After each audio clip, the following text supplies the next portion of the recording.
Anna from NHCSR here. I'm going to start sticking these field reports into the Serious Grower feed during the growing season to give you some real-time reports from our extension specialists in New England, New York, and the Mid-Atlantic states.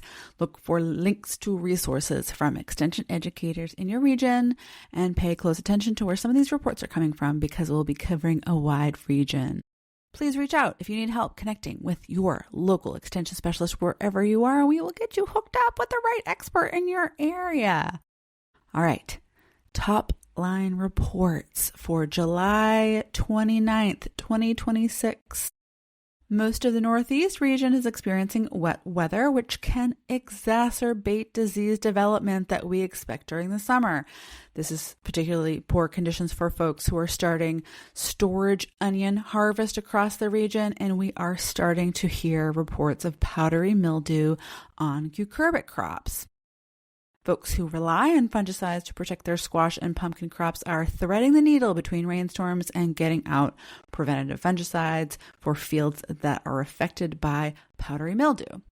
The more serious cucurbit downy mildew has not yet been reported north of North Carolina, but this disease often moves into northeastern regions this time of year. The first signs and symptoms of both of these diseases is yellowing, generalized yellowing, but as symptoms progress, they are very easy to distinguish. If the top of the leaf has round, expanding blotches that turn into white, dusty, circular spots that kind of look like dusted flour and dusty patches on the underside, that's probably the more common powdery mildew.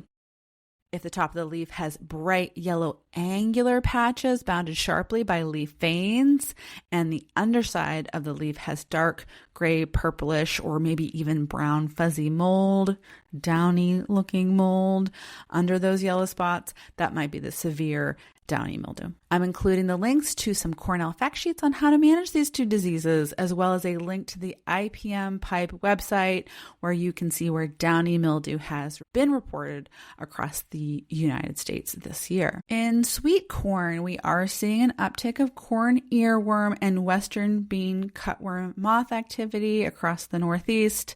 Fall armyworm trap counts remain relatively low, but we are hearing reports of damage in the field.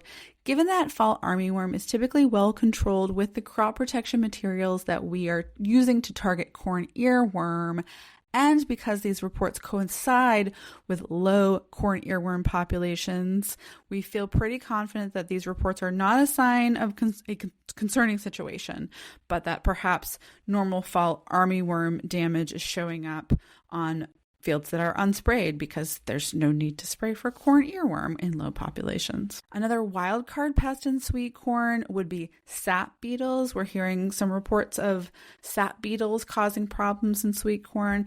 Now, there are a few species of sap beetles that could be causing these issues, each with slight variations in their seasonal life histories, but they all have very similar pest behaviors. Adult sap beetles feed on corn silk pollen, and they'll also chew on tassels.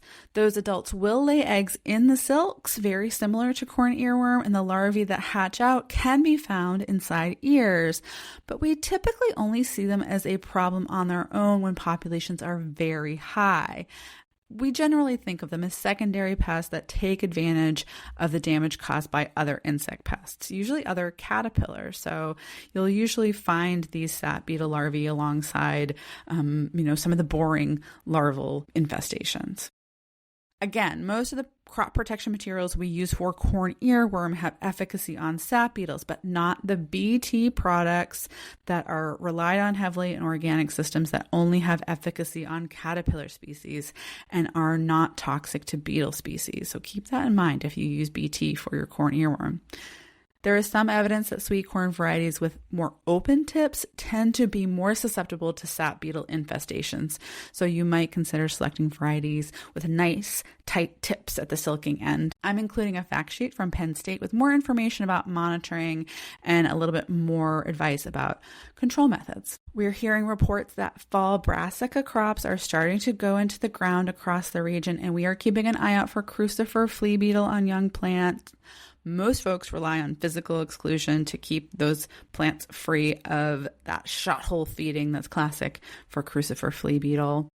Cabbage aphids were reported on Brussels sprouts in New Hampshire, so keep scouting as we head into the fall crops. These are very hard to predict. They move in unpredictable ways. Systemic insecticides provide the best control for this particularly troublesome aphid species, but are not allowed in organic systems. Cabbage aphid shows a strong preference for the quick-growing meristematic tissues in plant buds. So management often needs to be initiated as soon as you detect them in the most susceptible crops like Brussels sprouts and cabbage, where aphids can be trapped as soon as those heads close up and they are crop contaminants down the road.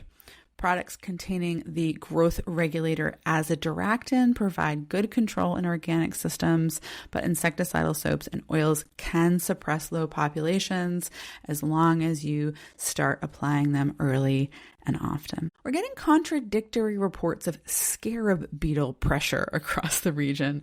Some areas report much lower than expected presence, while other areas are observing crop damage where it has not been reported before. We cannot make any sense of this. There's lots of scarab beetle species that can cause defoliation injury in a wide range of plant families. Here in New England states, we see the most damage from Japanese beetles and Asiatic garden beetles. Their damage looks very similar, but you'll see Japanese beetle right on the plants during the day, while Asiatic garden beetles will lay low during the day and feed at night. Their feeding is similar. They eat the soft leaf tissue between plant veins, leaving behind the leaf skeleton, kind of. That's why we call this skeletonizing feeding damage.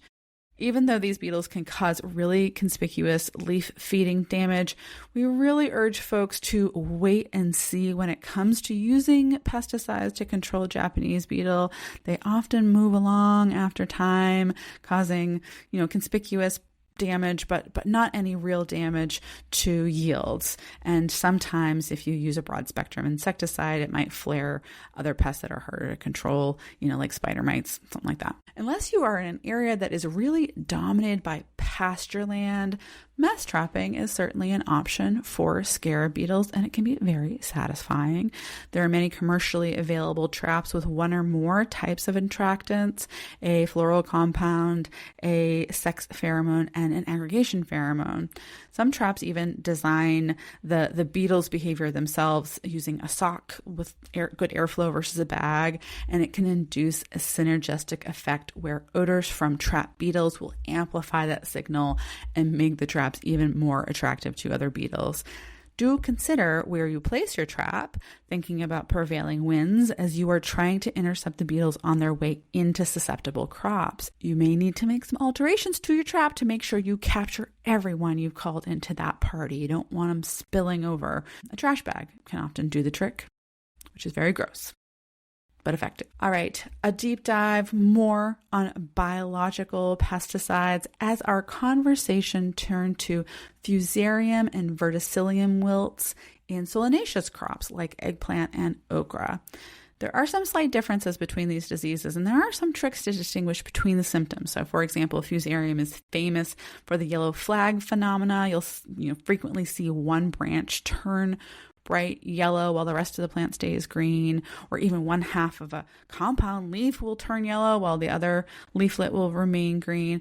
Verticillium tends to cause lower leaves to develop these broad V-shaped yellow chlorotic patches that brown at the tips, spreading fairly evenly around the base of the plant. So they'll have their symptomology, but both are examples of soil-borne pathogens, and folks who realize that they have developed high levels of disease inoculum in their soil will often take a preventative approach to protect young plants before infections develop. And many growers will rely on a biopesticide called trichoderma. There are several species of this fungal biopesticide, and products that contain trichoderma species kind of act as living defense shields in the root zone that infect and outcompete fungal pathogens like Pythium, Fusarium, Rhizoctonia, Phytophthora, Sclerotinia, and they are often known to stimulate root development.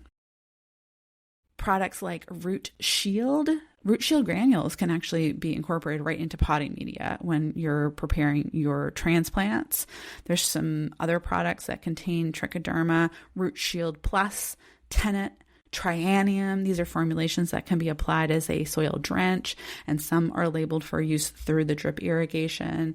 These formulations vary slightly in the species of trichoderma included. Some include more than one, which can be effective if you're trying to target multiple fungal pathogens in your soil. The professional grade products can run you something like $100 to $150 per pound, which equates to something like $25 to $85 an acre, or $1 to $10 per 1,000 square foot. And that is depending on the rates you're using. If you are not growing at large enough of a scale to justify this cost, there are retail products with ready-to-use formulations. I saw some trade names like Plant Thrive, a product called Microbes. It looks like Microbes.